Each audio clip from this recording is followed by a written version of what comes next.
So good morning once again. We'll begin. Those who haven't joined yet or are having connection issues will join us a little bit later. So I'd like to welcome you to this class. We haven't met in some time, so I hope you've all been okay, and that you are up to date with the last things we did. So I'm just going to go ahead and share my screen. We won't waste too much time today.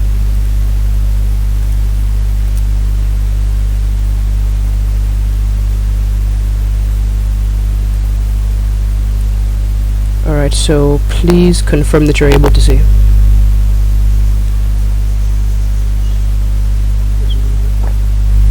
Okay, thank you.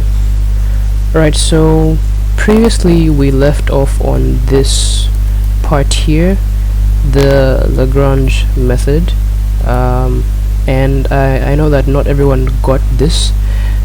I had a request for us to go over it quickly again during this lesson, which I'd like to do, but unfortunately the time that I have to teach you guys has now become limited due to cancellations, my own cancellations, and also the ones that were necessary due to the elections. So we have until next week, but for me I only have this week to teach you personally, so unfortunately we won't be able to go over it together.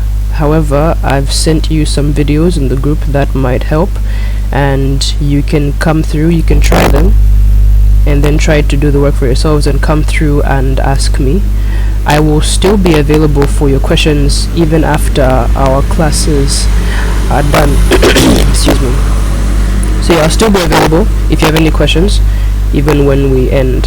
I hope that's okay with all of you. Can you see the new slide?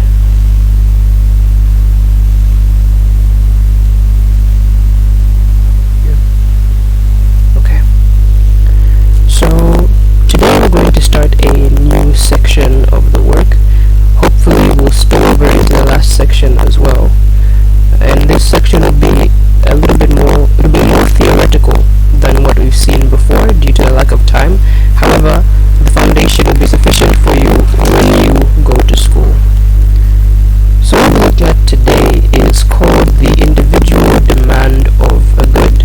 And I recall that at some point in our lessons I had given you some research on this, and so we'll just go a little bit deeper into this and understand all the different issues that pertain to it.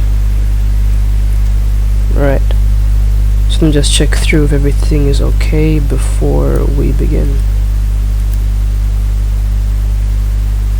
Alright, so first things first, our first slide. We have to look at all the factors that pertain to individual demand. Our first statement here tells us that individual demand depends on a number of factors. Le prix du bien, le prix de bien substituable, le revenu du consommateur, seguro, etc. So there are a number of factors that pertain to individual demand, but for this section we'll be looking at two things in particular, those being the price of the good and the revenue of our consumer, as we've been looking at throughout our course.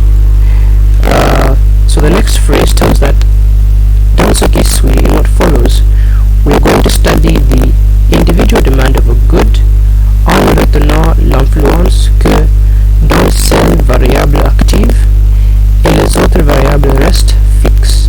So that's to say that as we are going through this part of the lesson, we'll be studying one particular factor. For example, the first thing we look at is price, while everything else remains fixed or constant. That means all of these issues we've mentioned here, the price of the good, the price of substitutable goods, the revenue, all of these things will remain constant. They will remain unchanged. They will remain fixed. Are we together so far?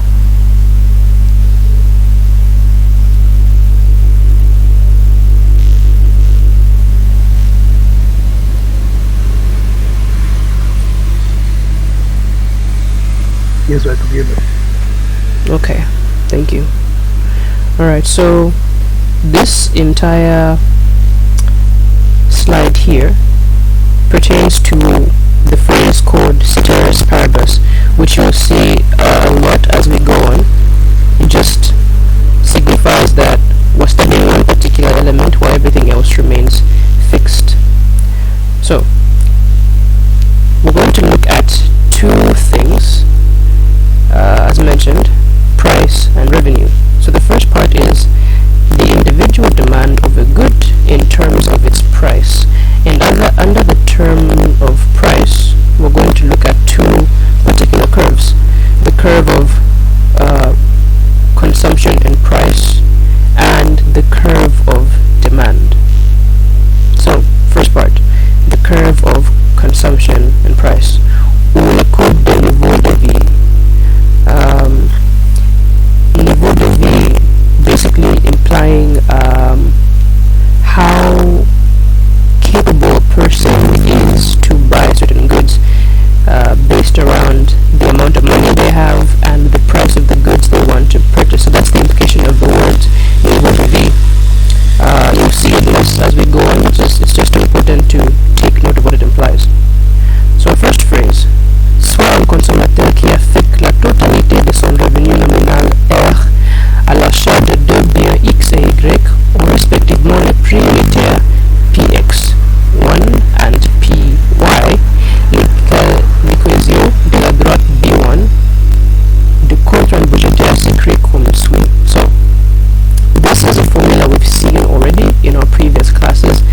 It's just a line that helps us to show our budgetary constraint on a graph. But in this case, you'll note something particular. Let me just make this a little bit bigger. Let's go for 28. You see that on our PX, we have a 1 here. What does that mean?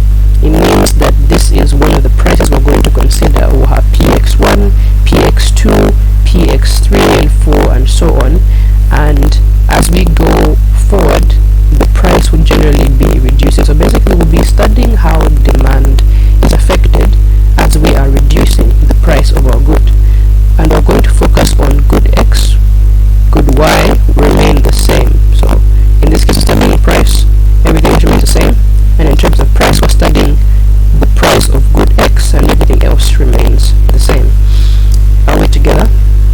Is it clear? Any need for clarification?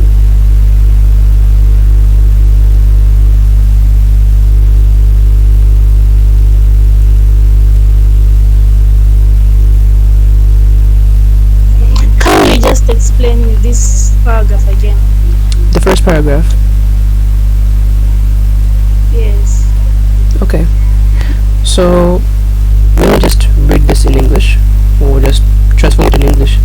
So, this first paragraph is telling us that our consumer is going to allocate his entire revenue to the purchase of two goods, X and Y, which is what we've seen in our previous classes.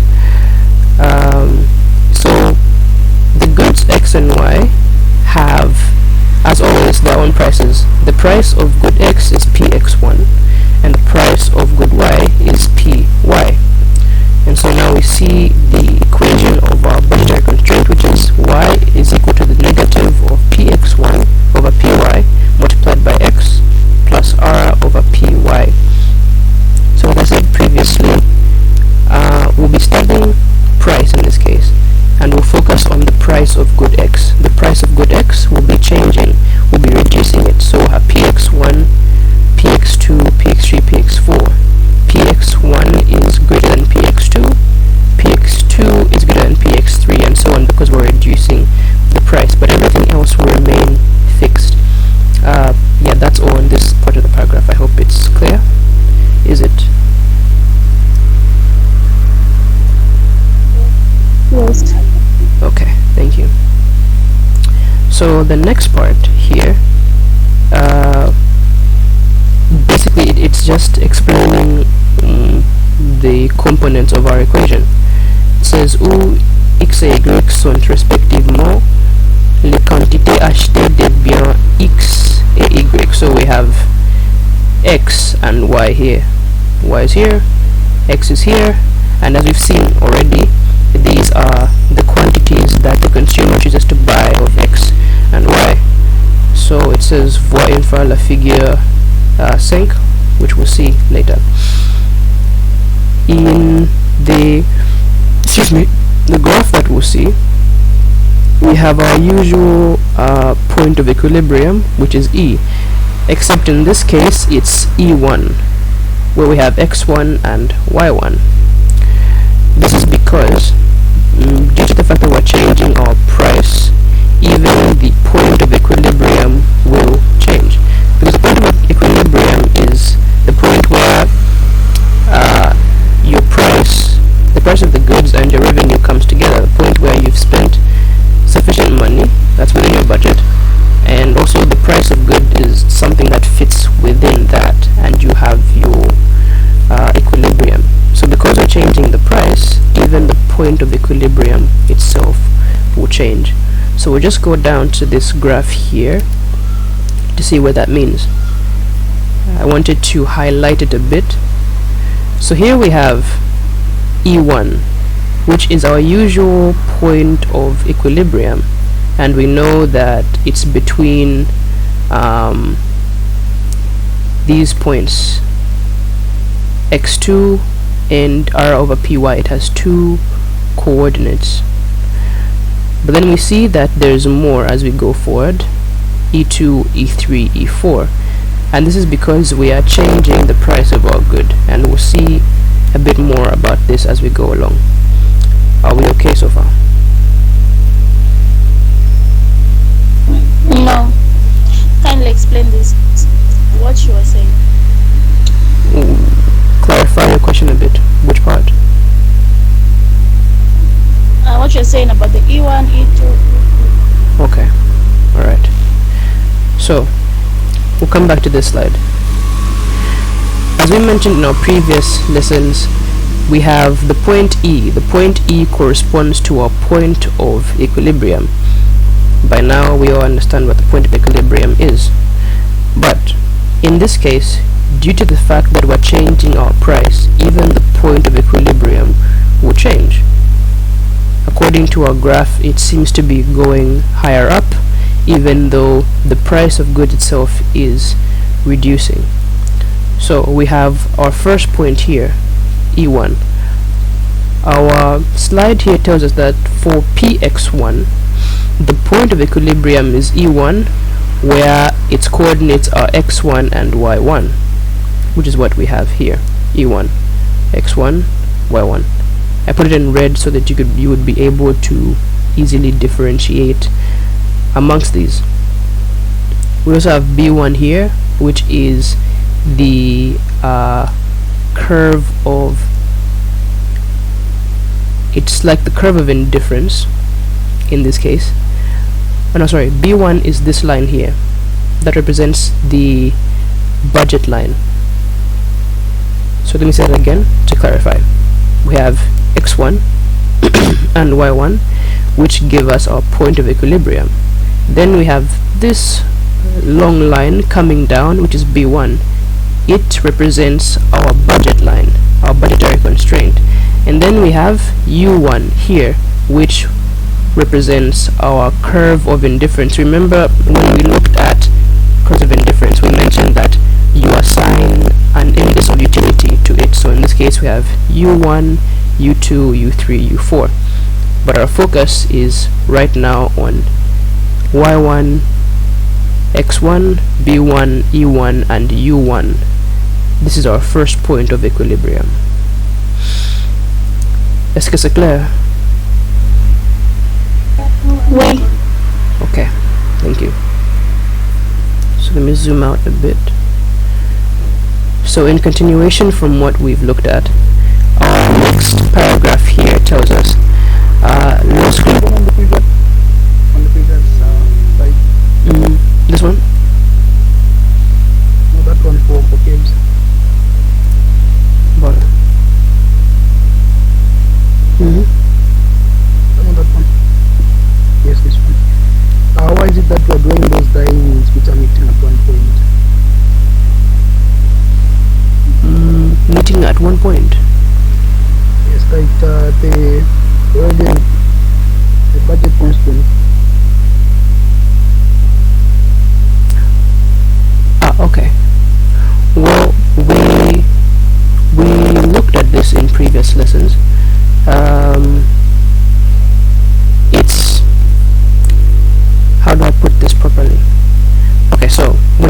to the curves of indifference, we know that it's made up of particular points.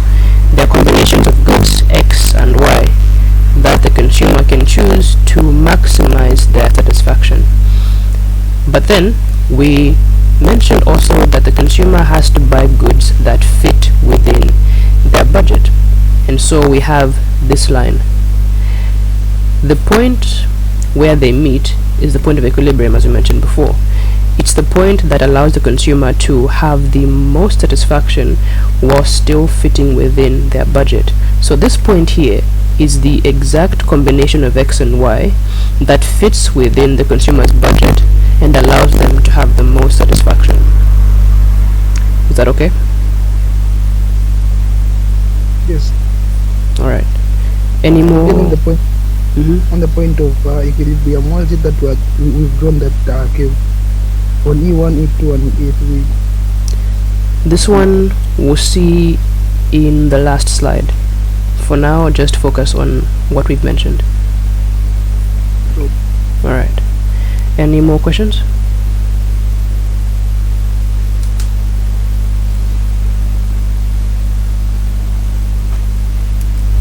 Okay. I'll have to assume there are no more questions. I think someone is trying to join. Give me a second. Alright. Lupia, you're welcome. Okay, so we'll come back. I'll try to summarize what we've looked at so far, but as always the video will be available for you to go back to before we proceed to the next point. So today we're looking at the individual demand of a good. We were supposed to go over the last question in the previous lesson. However, I mentioned that I don't have much time to teach you guys personally, so I've sent you some videos that you can go over and ask me questions. I'll still be available for questions even when we're done. So we mentioned we're looking at individual demand of a good. In this case, there are many factors to consider: the price of the good, the price of other goods, and the revenue of the consumer. In this case, we're going to study one particular factor, which will be constant, which will be a variable. It will be changing, but everything else will remain constant. So the two things we will study are revenue and price.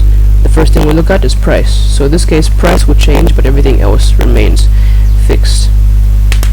So we'll study price, and the only price that will be changing is the price of good X. The price of good Y will not change. We'll see that our formula does change in this case because we're changing the price of good X. So we have Px1. So our Px1, Px2, Px3, Px4, and as we go up, the price will be generally reducing. Yeah. What else is important to note? Our budget line, we've mentioned that, and the point of equilibrium. Right, so when the price changes, even the point of equilibrium will change. That's just a quick recap. You can always come back to the video or ask a friend. So in continuing, we get a little bit more clarification on what we're looking at. So our first paragraph tells us: lorsque le prix de X baisse et passe de Px1 à Px2, ceteris paribus, la pente de la droite de contrainte budgétaire augmente et devient égale à moins Px2 sur Py. Par conséquent, l'équation de la nouvelle droite de contrainte budgétaire B2 s'écrit comme suit. So, in this case, we're looking at what happens when the price of our good X does decrease. So now we've gone from Px1 to Px2. Px1 is greater than Px2 because we've reduced the price. Our paragraph here tells us that the position of the point of equilibrium and even the budget line will change.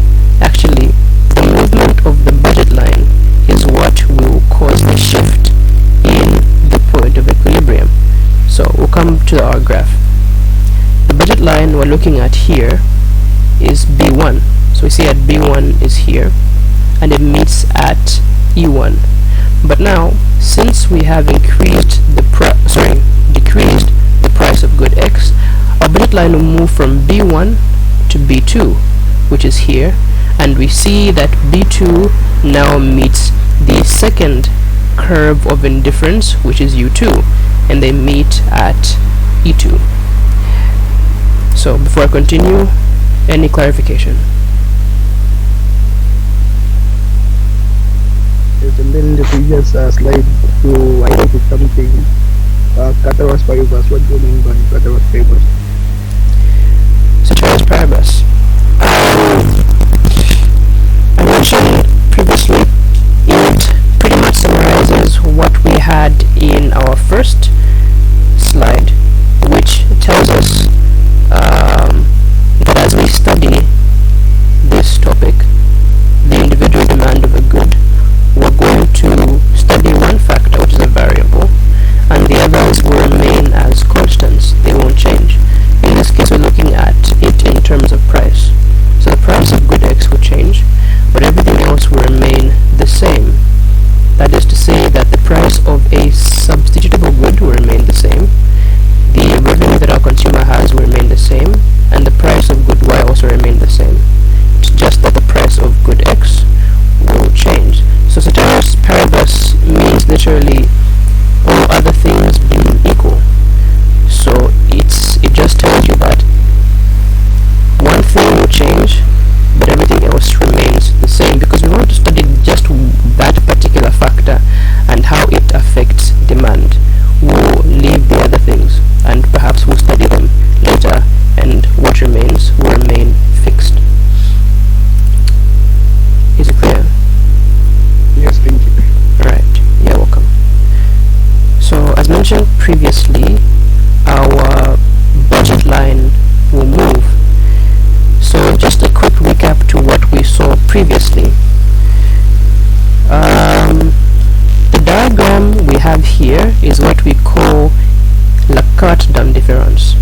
I hope you all remember.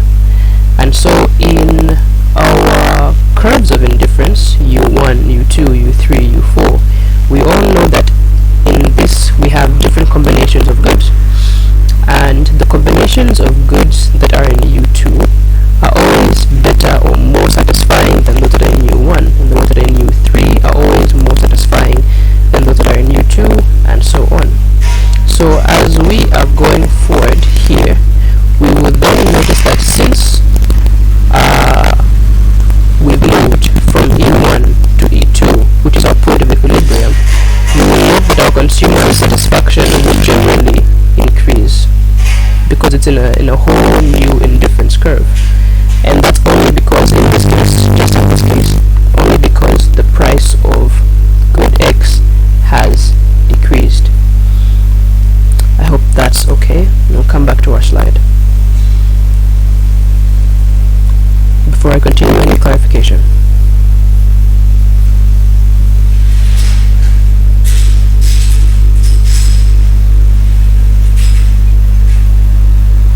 Okay. I'll take silence as a no. So, as noted, our budget line will move, and this means in that case that if our budget line is moving, then the formula that we'll use to create this budget line has also changed. In the previous case, we had px1, now we have px2 because the price has changed, and the new point of equilibrium is at E2. We have the coordinates x2 and y2, which we see here, our new point of equilibrium. Then our following statement here says, lorsque le prix de X continue de baisser, continues to decrease, et prend la valeur px3, puis la valeur px4, l'équilibre du consommateur soit respectivement au point E3 with the coordinates x3 and y3, and the point E4 with coordinates x4 and y4. So as we continue to reduce our price, our budgetary constraint formula will change, and of course the point of equilibrium will change as well. So we'll come back to this point. As highlighted, you'll see we have E1, E2, E3, E4, all corresponding to different points, different indifference curves, and different coordinates, simply because the price has changed. So for this part, we're done. Now, coming to the question that was asked previously, I was asked about this particular line. What is it? So that's explained here in our first statement. The geometric line of points of equilibrium, which are successive to each other, E1, E2, E3, and E4, is called the curve of consumption and price, or of niveau de vie, which is the first heading we looked at here, the first part. So this line where we have E1, E2, E3, E4 is called la courbe de niveau de vie, or courbe de consommation prix. Hope we're together.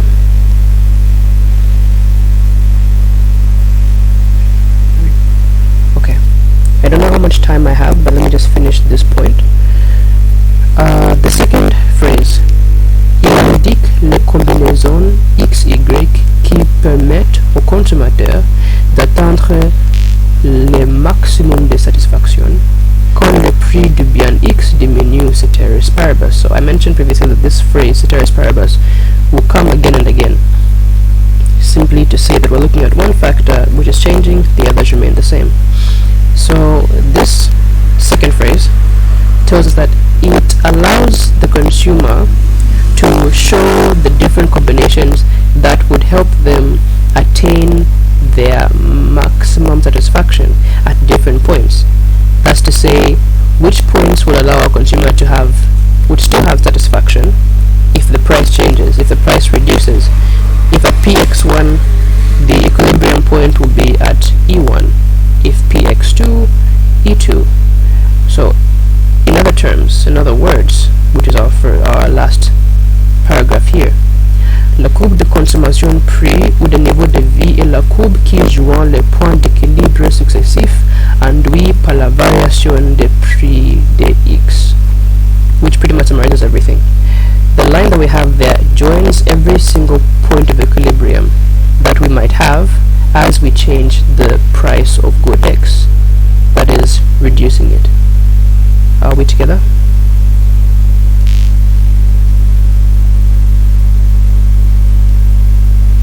And if it does repeat on the last point.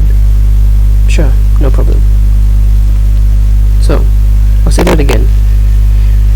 The consumption price curve, or la courbe de niveau de vie, it's just a curve that joins every point of equilibrium that you have on your carte d'un différence. This line allows us to see the different combinations that our consumer will have that will allow them to have the most satisfaction at different points in time, or rather at different points when they change the price of the good.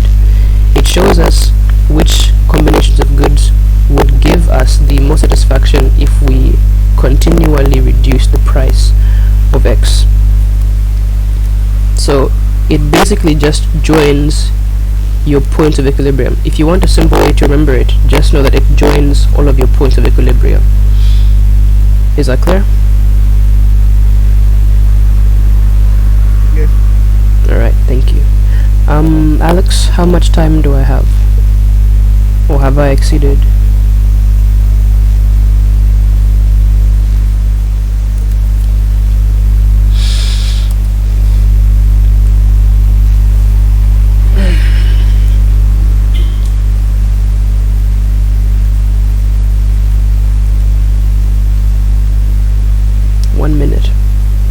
But okay, so we can go on our break for now, then we'll come back and continue. You tell me when to come back.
continue.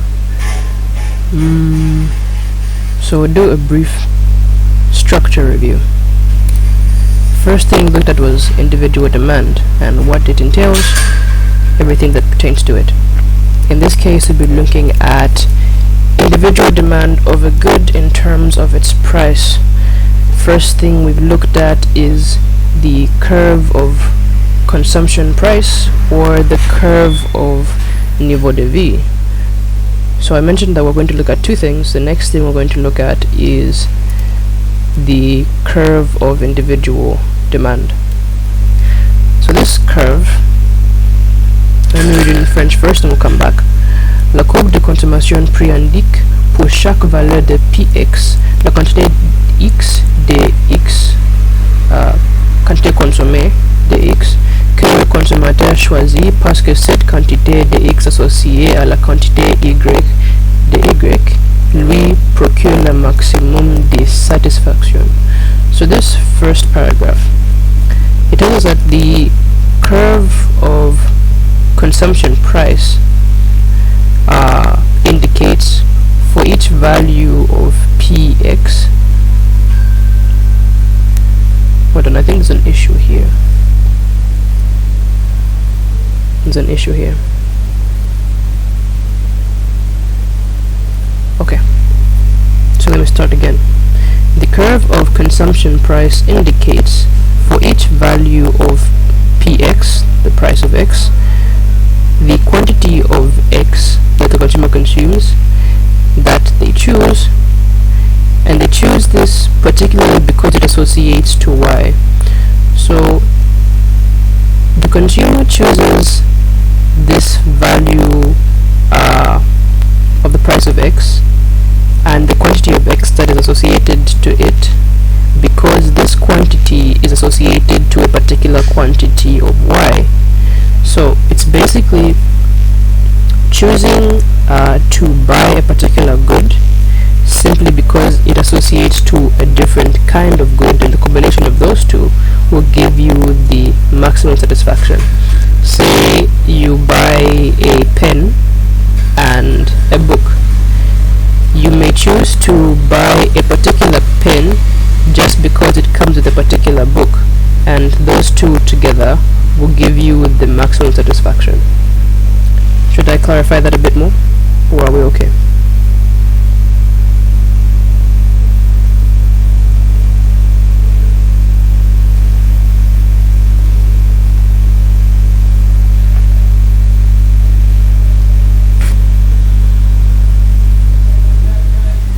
I think it's clear.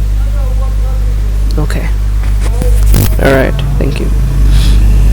So yeah, it's a matter of association. So the second part here, on obtient donc la relation suivante de demande de bien X en fonction de son prix, ceteris paribus. For the price, for the case where the price of X is equal to the first price of X, Px1, maybe to be 2 or anything of the sort, or 3, any number. For the case where the price of X is equal to Px1, there is a demand of x1 units of X. And for a case where Px is equal to Px2, there is a demand of x2 units of X, and so on. So basically just showing us which coordinates we'll have for this particular curve. It's a curve that's made up of Px and the quantity of X that you buy. So for Px1, the quantity you buy is x1. For Px2, the quantity you buy is x2, or the quantity you consume. And then it's a very simple curve, which you'll see here. Voila. So you have the prices of good X and the quantity consumed of X, and that's basically how you draw it. This phrase here tells us that on observe que la demande d'un bien est généralement une fonction décroissante de son prix. On parle alors de la loi générale de la demande. So in the general law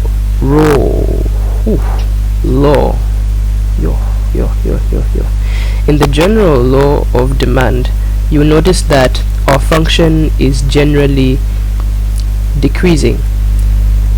So you see that for every x1, it is something that's going down. x1, x2. You notice the difference in how this graph is drawn. Here we have x1, but px1 is all the way over here. We have x2, px2 is this side. So it's like it's drawn in reverse. When you deal with values, you'd understand more how this comes to be, but for now, just keep this image in mind. You have x1 here, but px1 will be on the other side of your graph. It will be the last point that you have. So yeah, that's pretty much it. The individual demand curve is just something that combines the quantities you consume of x and their prices, and you come up with this point. And at every point it is a function that is decreasing.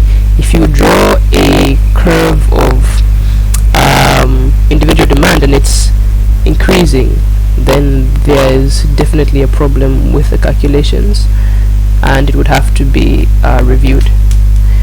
But then again, it's not possible to have a problem because these values will be given to you. px4, px3, px2, px1, you have them. And also x1, x2, x3, x4.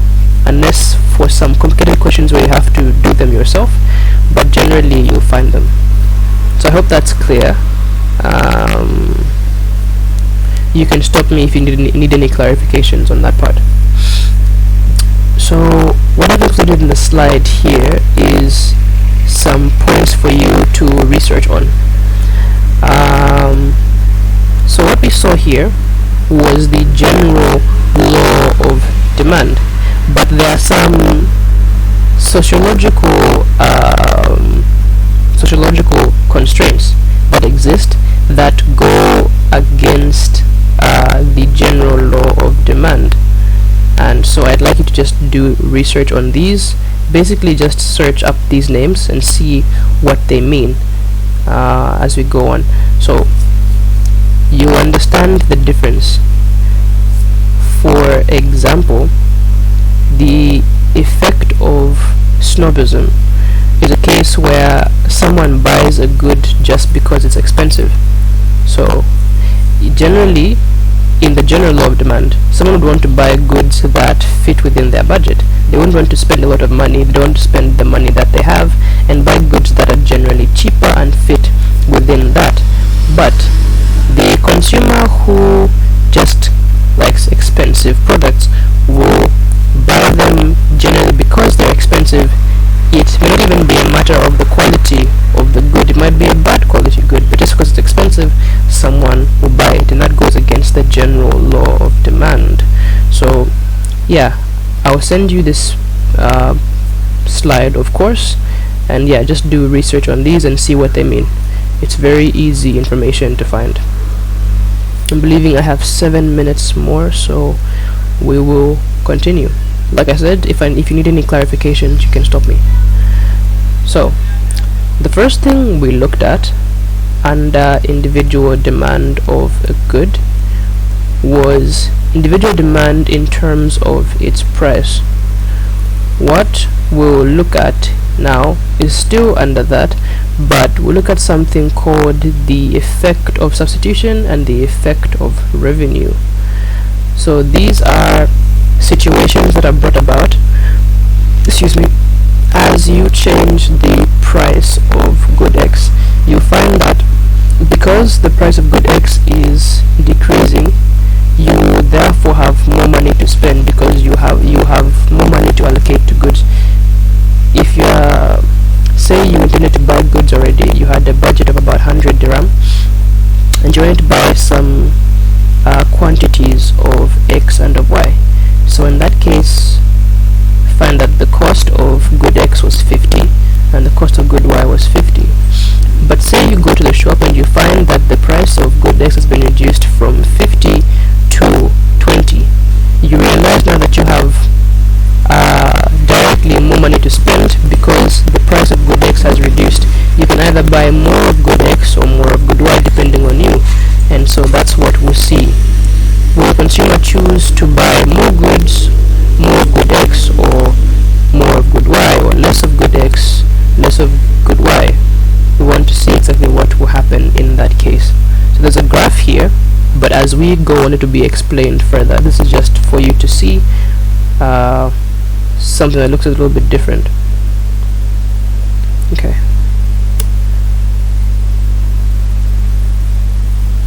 So as we begin,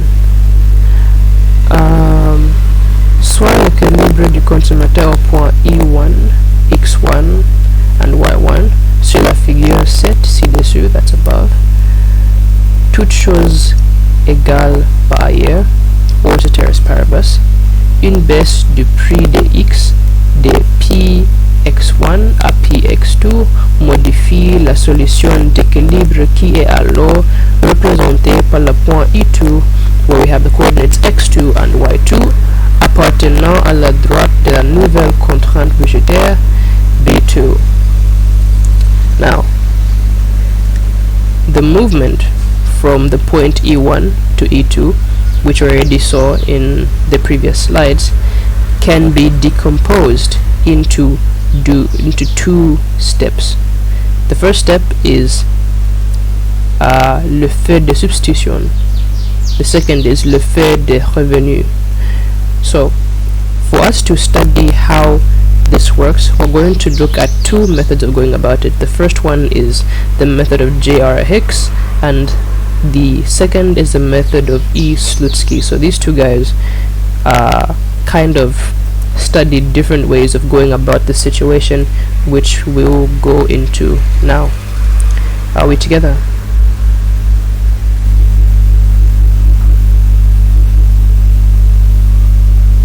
Any clarification needed?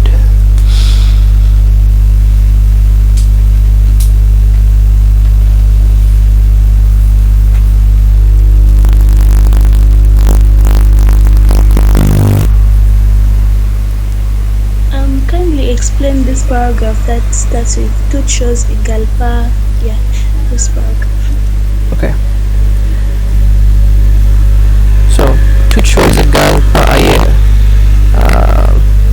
Like I said previously, this phrase, it associates to the term ceteris paribus. Like I said, literally it means all things being equal, all other things being equal, all other things, all things otherwise being equal. So when you look at it in the French, it's all things otherwise being equal. In English, it's all other things being equal, but it means the same thing. So again, the same logic of studying one thing, the other things remain constant. It tells us that as we are decreasing the price of good X from Px1 to Px2, the solution of equilibrium changes. As mentioned previously, the point of equilibrium will change. It will now move from E1 to E2, which has its own coordinates, and these coordinates x2 and y2 are found at a meeting point with the budget line B2. So it's basically just explaining what we just saw, where you change the price of your good and therefore your point of equilibrium changes, and also since you've decreased the price of good X, your formula for finding the budgetary line will change, which means that the point of the budgetary line will change from B1 to B2, which we saw in the graph above. Just go there. Voila. So it changes from B1 to B2 because the price has reduced. And so this paragraph is just explaining that reasoning. That's okay? Yes. Okay, thank you. So the next paragraph just tells us that it's decomposed into two steps. So for us to really understand what happens, we'll study these two steps formulated by J.R. Hicks and E. Slutsky. So it's two different perspectives of looking at the same thing, and we'll see what that means. My time is up, am I right?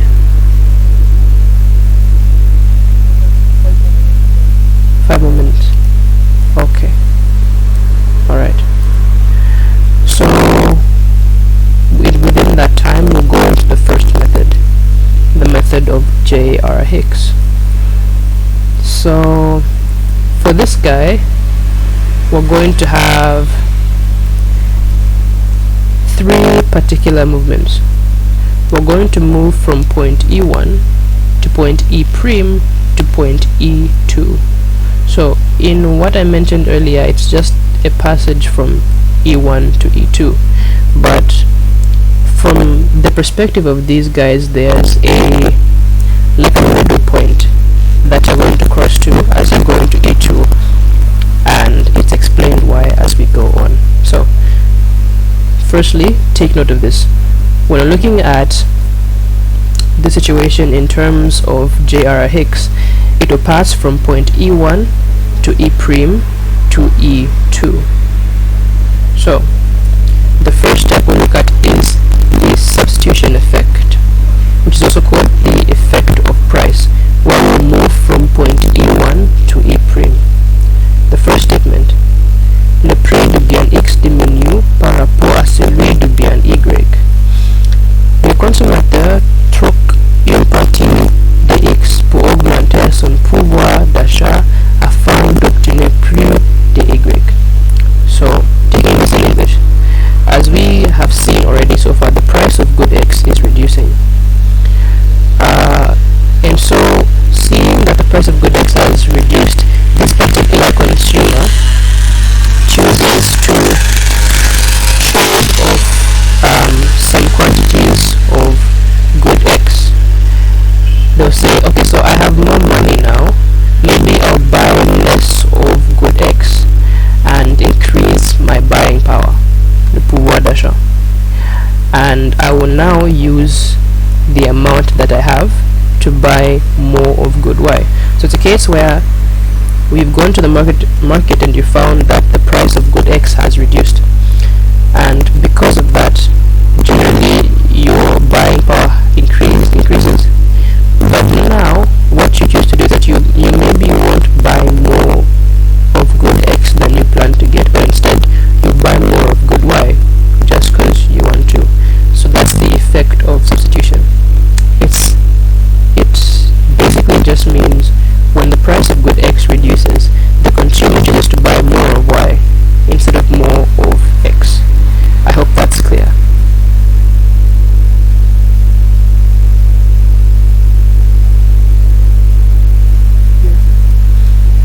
Okay, I hope it's the same for everyone. So in my remaining 2 minutes, the last paragraph. Le consommateur passe donc du point E1 au point E prime, whose coordinates are X prime and Y prime. Des tangences entre la droite de contrat budgétaire B2 prime et la courbe U1. Les points E prime et E1 appartiennent à la même courbe U1, voire au même niveau de satisfaction. So I realize I skipped one thing. The first phrase here is particularly important. It says, for J.R. Hicks, in terms of the effect of substitution, satisfaction is constant. So as we go over the method of J.R. Hicks, the most important thing to keep in mind is the fact that your satisfaction will not change. You may change the price of your good X, but the amount of satisfaction that you procure from buying these goods will not change, which is what is explained in this last part here. It says that the points E prime and E1 are found on the same curve, which is U1, which means that despite the change in the price of good X, the budget line has moved, except it's still kind of meeting the same curve, U1. Let me explain that a little bit better. So we have our case here. We have the curve of indifference U1, which is here. And so we see that the curve, the budgetary line has shifted, but we're still dealing with the same curve. I hope you can see this clearly. So the point in noting that for the effect of substitution, the amount of satisfaction that our consumer procures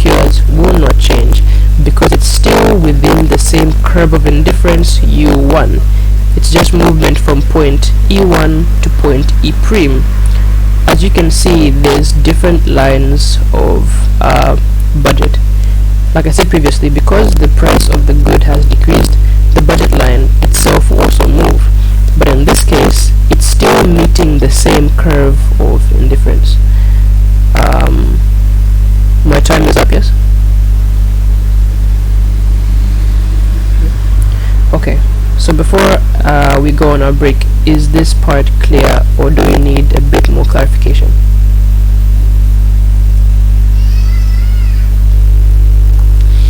A bit more clarification, especially on